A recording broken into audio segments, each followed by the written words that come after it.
Hello. Hi. Sa pangalan po ng dakilang Panginoong Kristo, isang mapagpalang gabi sa bawat isa sa atin. Dito tayo sa pakikibahagi ng Ebanghelyo, ika-4 na pagpapasalamat ng taon. Ay, kalima ba? Salamat po. Gising pa pala kayo. Ngayon po, ang bibigyan natin ng buhay, ang pangalawang sitas, ayon sa unang sulat ni Apostol Pablo sa mga taga-Korinto, Kapitulo 13, versikulo 1 hanggang sa 13. Kung mapapansin natin, isang chapter po siya. Sabi dito, kung ako'y magsalita ng mga wika ng mga tao at ng mga anghel, datapwat wala akong pag-ibig, ay ako'y naging tanso na tumutunog o patingaw na umalingaw-ngaw. Halimbawa, marunong tayo magsalita ng I love you sa English, sa Bicol, namumuot ako sa imo. Sa Bisaya, higugma ako sa imo. Sa Spanish, te amo. Iba-ibang mga wika ng tao. Maging sa mga anghel. Mga salita ng pagpupuri sa Diyos, pagluluwalhati sa pangalan ng iisang Diyos, pag-praise kay Jesus Christ. Ngayon, kung hindi naman nararamdaman ng ating kapatid yung tinatawag mo na love o I love you, panay tayo bulong I love you kapag anniversary, mansari, o kung ano-ano pa man ng mga sari-sari. Pero hindi nila napipil na tanongin, kumain ka na ba? Tama ba yung tulog mo kagabi? Okay ba yung pakiramdam mo? Kung walang ganon, useless po yung pagsasalita ng I love you. Kung magkaroon ako ng kaloob, nasabi dito, parang tanso na tumutunog o batingaw na umalingaw. Parang ano, isang instrumento lang na walang tono. Kaya nga kung titignan natin ng musika, kinukumbine siya. Iba ang tunog ng alpa, ng flauta, ng gitara, ng baho, iba-iba. Pag kinumbay mo siya, maganda siyang pakinggan. Kagaya ng kampana, pag yung malaki lang ang tumutunog, pag pala yun, hindi mo naman maiintindihan. Kumbaga, walang kwenta.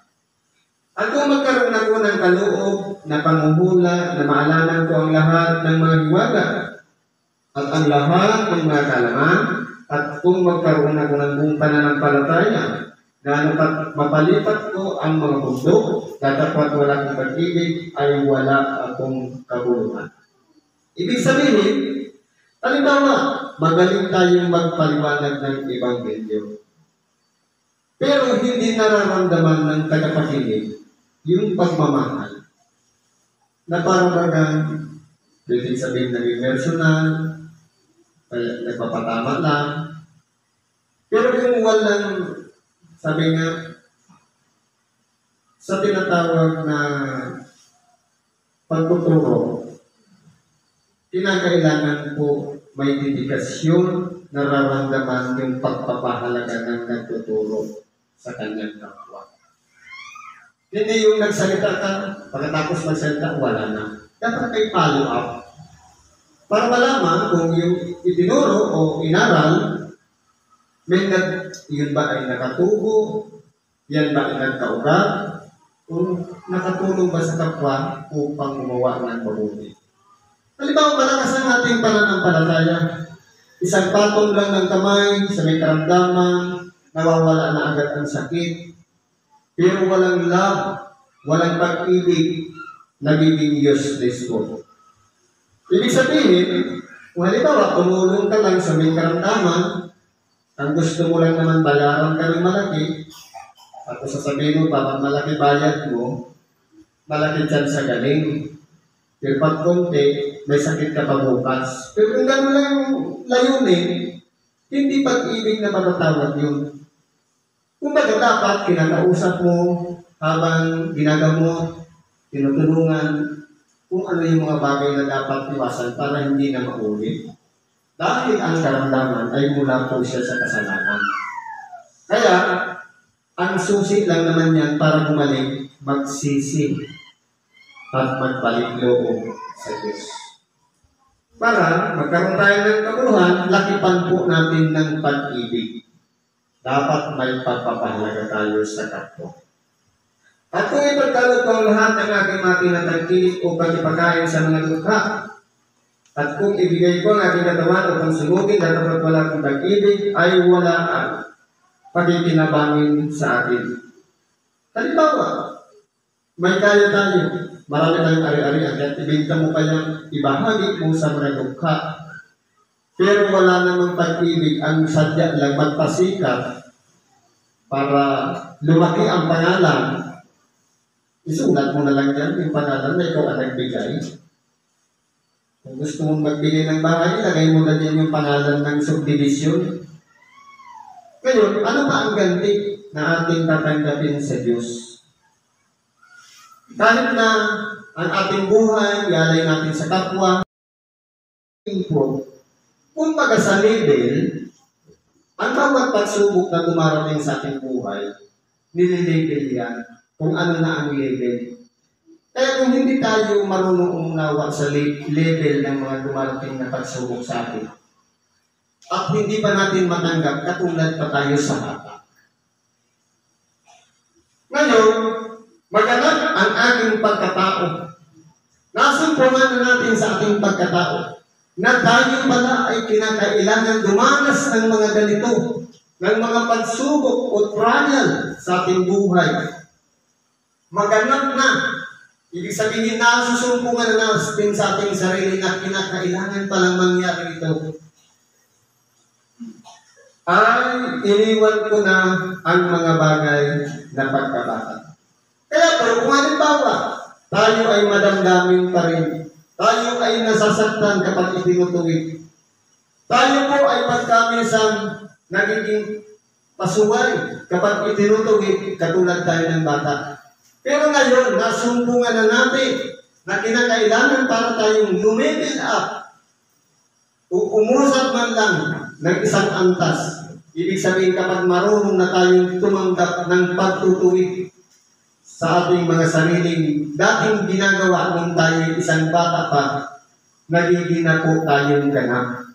Ibig sabihin, marunong na tayong tumanggap na sinisita. Kaya po, kinakailangan po aralin natin habang nasa mababa pa tayong kalagayan, nag-aaral pa lang ng salita ng Diyos, dapat marunong po tayo tumanggap kapag tayo sinisita o pinapayuhan o inaaralan. Sapagkat hindi po tayo uusap o hindi aantas o lalaki o tataas ang ating antas kung tayo po ay madamdamin pa rin. Ibig sabihin, bata pa nga tayo kapag tayo'y marunong pang sumama ang loob, madamdamin, nag-walk out, mga ganon. Sapagkat ngayon, malabo tayong nagkakikita sa isang salamin. Ngunit pagkatapos ay makikita natin sa mukhaan. Ngayon, nakikilala ko ng bahagya, ngunit pagkatapos ay makikilala ko ng gaya naman ng pagkakilala sa akin.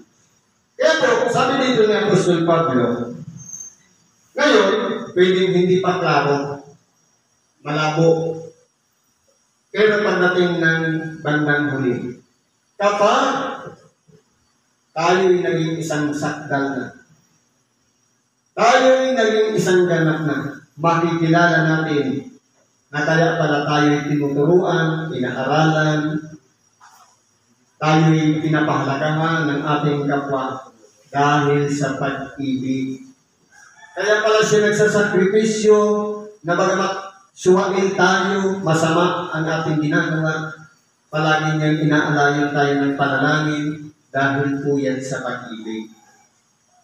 Kaya po, mapano tayo kung tayo'y binabahagi na ng panalangin ng ating kapwa sa kabila ng katigasan ng ating ulo, sa kabila ng ating pagiging masuwayin, sa kabila ng pagiging nating isang tao o katulad sa bata na madamdamin sa makatunid, kinakailangan na natin tanggapin kung tayo man ay nalilihis, hindi na po dapat tayo mabuhay bilang isang dating pagkatao na madamdamin pa rin o marunong pa rin mas sumama ang loob, kundi handa na tayong tumanggap sapagkat yan po ang pag-ibig na ipinakikita ng ating kapwa, kaya sila'y nagsasakripisyo na tayo pag-alayan ng panalangin. Katapat kayo'y nananatili ang tatlong ito. Ang pananampalataya, yung paniniwala at pagkatiwala sa mga bagay na hindi nakikita. Ang pag-asa doon sa mga bagay na hinaharap sa makatunid bagay, yung kalalagyan natin pagkatapos nating mamatay. Walang iba. Ang kasunod doon, buhay na walang hanggan. Saan? Sa piling ba ng Diyos o doon sa paghihirap ng apoy at asupre? Nandun po yung reward. Kaya depende po sa ating mga gawa. At ang pag-ibig, yung pag-ibig, yung pagiging mainamon, mapagpakumbaba, mapagparaya, lahat ng yan na ipinaliwanag natin. Ngunit ang pinakadakila sa mga ito ay ang pag-ibig. Kaya pag-aralin natin ang pag-ibig natin sa kapwa. Huwag lang sa sarili. Sabi nga, ibigin mo ang iyong kapwa katulad ng iyong sarili. Hindi po yung kapwa, ang unang kapwa natin yung sarili natin. Sapagkat paano kung may a-apply sa kapwa kung sarili, pinababayaan din natin. Paano masasabi sa iyong kapwa na uminom ka ng wasong tubig kung hindi ka rin umiinom ng tamang tubig? Paano masasabi na kumain ka ng 3 beses kung hindi ka rin kumakain, nalilitasan ka ng gutom? Paano masasabi huwag kang magsigarilyo, huwag kang magpasobra sa alat kung ikaw rin ay manginginom at naninigarilyo? Kaya unahin muna natin ang sarili. Yun po yung pinakaunang kapwa natin. Yung kaaway natin sa makatuwid bagay, yung alitigtigin ng laman. Kapag naiayos na natin ang ating sarili, saka naman natin ipakita sa ating mga kapwa. Yung mga nakakasalamuhan natin, huwag natin husgahan sapagkat siya ay nilikha din ng Diyos ayon sa kanyang wangis, ayon sa kanyang larawan, kamukha natin. Kaya huwag po tayo magpintas, maghusga sa kapwa, kundi mahalin natin sila, ibigin natin sila, katulad ng ating sarili. Salamat po at pagpalain tayo ng Diyos at magandang gabi muli sa atin lahat.